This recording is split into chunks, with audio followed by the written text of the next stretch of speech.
Russia Ukraine war zone से ये एक और बड़ी अपडेट सामने आ रही है। पुतिन के मारे जाने या सत्ता से बेदखल करने के दावे के बीच यूक्रेन की तरफ से एक और बड़ा दावा किया गया है, जिसके मुताबिक उसने पुतिन के सबसे वफादार कमांडर को मार गिराया है। जबकि रूस का दावा इससे ठीक उल्टा है। रूस के मुताबिक उसके वॉर हीरो की मौत की वजह बेहद सन्न करने वाली है। कोई पहली बार नहीं है जबकि यूक्रेन की ओर से इस तरह का दावा किया गया हो। दोनों ही देश एक दूसरे पर प्रेशर टैक्टिक्स इस्तेमाल करने की कोशिश कर रहे हैं। यूक्रेन की ओर से रशिया के बड़े ऑफिसर्स को मार गिराने का दावा किया जाता है, वहीं रूस इस बात से साफ तौर पर इनकार करता है।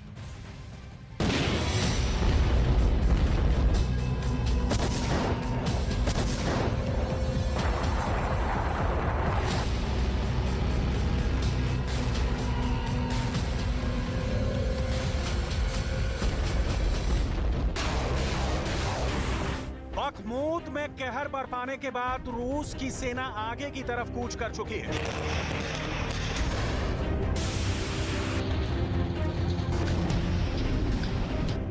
व्लादिमीर पुतिन की सेना ने बखमूत के किले को करीब करीब फतह कर लिया है।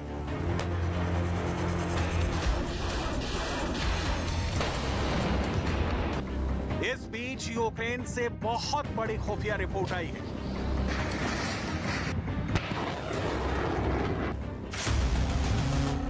जिसके मुताबिक यूक्रेन ने बखमूत को रूस से वापस पाने का सीक्रेट प्लान तैयार किया है। वोलोदिमीर ज़ेलेंस्की की सेना पुतिन की आर्मी पर जिस हथियार से काउंटर अटैक करेगी, वो घातक हथियार भी उसके बेड़े में पहुंच चुका है।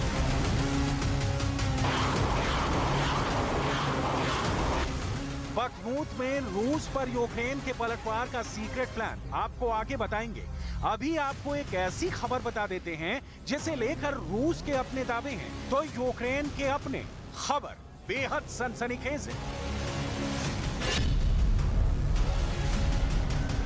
यूक्रेन के दावे के मुताबिक उसने रूस के खूंखार कमांडर दिमित्री लिसिस्की को मार दिया है, जबकि रूस के मुताबिक लेफ्टिनेंट कर्नल दिमित्री लिसिस्की ने खुदकुशी की है।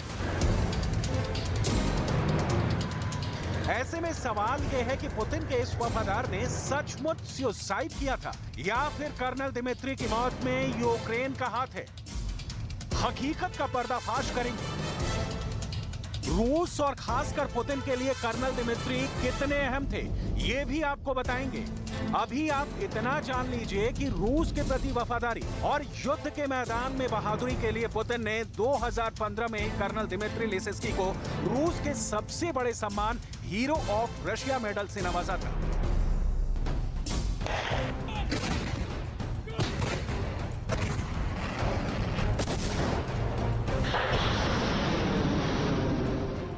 एक तरफ यूक्रेन में अंगारे बरस रहे हैं, लगातार बारूदी हमले हो रहे हैं, और दूसरी तरफ रूस के टॉप कमांडर की संदिग्ध मौत से मॉस्को से लेकर कीव तक कोहराम मच गया है। 2014 में यूक्रेन के सैकड़ों सैनिकों की मौत के जिम्मेदार कर्नल दिमित्री लिसिस्की की 9 साल पुरानी कहानी से ज्यादा डरावना किस्सा 2022 का है। कर्नल दिमित्री रूस की 247वीं एयरबॉर्न असॉल्ट रेजिमेंट की फर्स्ट एयरबॉर्न असॉल्ट बटालियन के कमांडर थे। रूस की इसी रेजिमेंट ने बीते साल यूक्रेन के बूचा में भयंकर कहर बरपाया था, जहां नरसंहार के बाद पूरे शहर का मंजर कब्रिस्तान सरीखा हो गया था।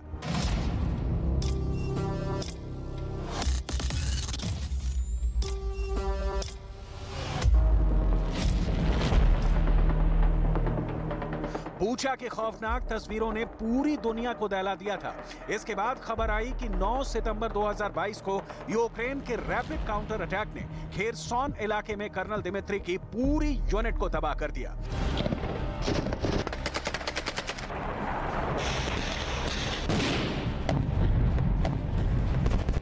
बड़ी बात यह कि रूस की जिस एयरबॉर्न असॉल्ट रेजिमेंट से कर्नल दिमित्री का ताल्लुक था, उसी एयरबॉर्न असॉल्ट रेजिमेंट पर 2014 में यूक्रेन के डोनेट्स्क इलाके में 366 सैनिकों और नागरिकों के नरसंहार का आरोप है। तब भी रूस की 247वीं एयरबॉर्न असॉल्ट रेजिमेंट की फर्स्ट एयरबॉर्न असॉल्ट बटालियन के चीफ कर्नल दिमित्री ही थे।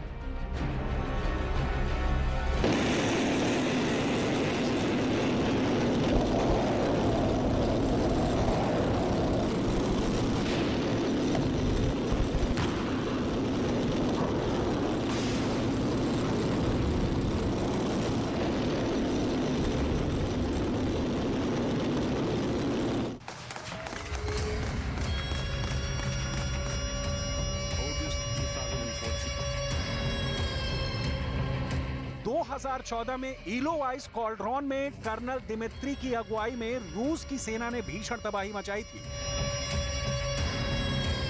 ऐसे में यूक्रेन कर्नल दिमित्री को सबसे बड़ा विलेन तो रूस अपना सुपर हीरो मानता था। लेकिन दावे के मुताबिक 2022 की जंग से पुतिन का यह कमांडर इतना परेशान और हताश हो गया कि उसने खुदकुशी जैसा खौफनाक कदम उठा लिया। रूस के मुताबिक स्टोरोपोल शहर के अपने फ्लैट में कर्नल दिमित्री ने गोली मारकर सुसाइड कर लिया। तो यूक्रेन का दावा है कि उसने कर्नल दिमित्री को मारकर 2014 के नरसंहार का बदला लिया है।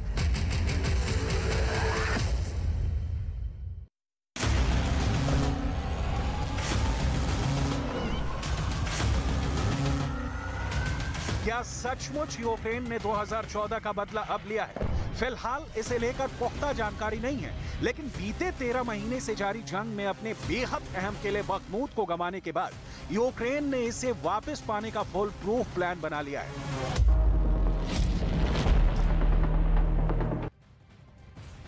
तो रूस और यूक्रेन के बीच भीषण जंग जारी और इसी बीच यूक्रेन ने रूस पर भीषण पलटवार की तैयारी कर ली है। यूक्रेन के पास ब्रिटेन से चैलेंजर 2 टैंक की खेप पहुंच चुकी है। जल्द ही टैंक युद्ध में गरजते हुए भी नजर आएंगे।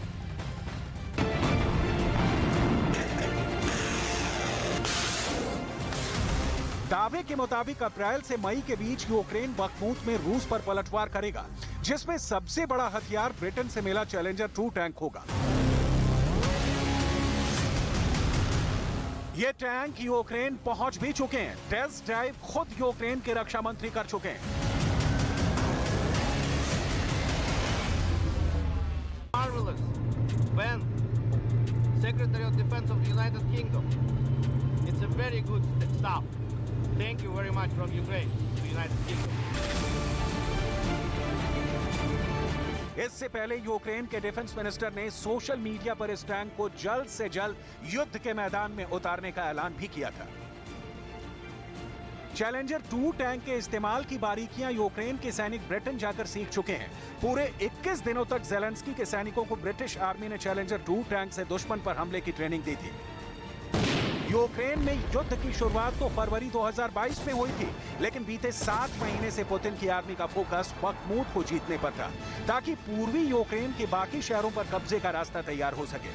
कभी 70,000 की आबादी वाला ये शहर अब वीरान हो चुका है, क्योंकि रूस के जमीन और आसमान से भयंकर हमले में बहुत लोग मारे जा चुके हैं और बचे खुचे लोग शहर छोड़कर जा चुके हैं।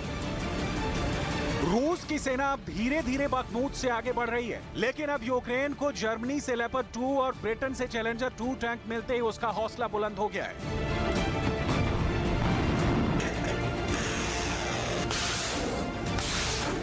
लिहाजा ज़ेलेंस्की की सेना ने बख्मूत में बाजी पलटने के लिए ब्रिटिश टैंक चैलेंजर 2 को ब्रह्मास्त्र के तौर पर इस्तेमाल करने का प्लान बनाया है।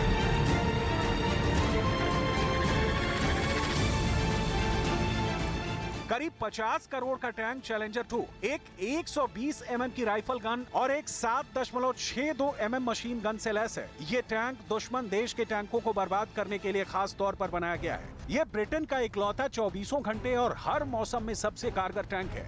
करीब 27 फीट लंबे इस टैंक पर 4 क्रू मेंबर होते हैं। इसकी ऑन रोड रेंज 547 किलोमीटर और ऑफ रोड रेंज 257 किलोमीटर है। चैलेंजर 2 टैंक की रफ्तार करीब 60 किलोमीटर प्रति घंटा है।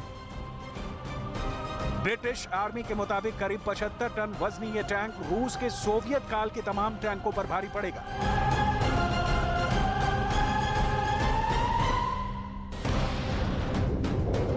अब ज़ेलेंस्की और उनके 54 मददगार देशों का भी मानना है कि यूक्रेन के सैनिकों को अगर बख्मूत का किला वापस पाना है, तो इसके लिए यूक्रेन में मौजूद ब्रिटेन के चैलेंजर 2 और जर्मनी के लेपर्ड 2 टैंक सबसे घातक हथियार साबित हो सकते हैं।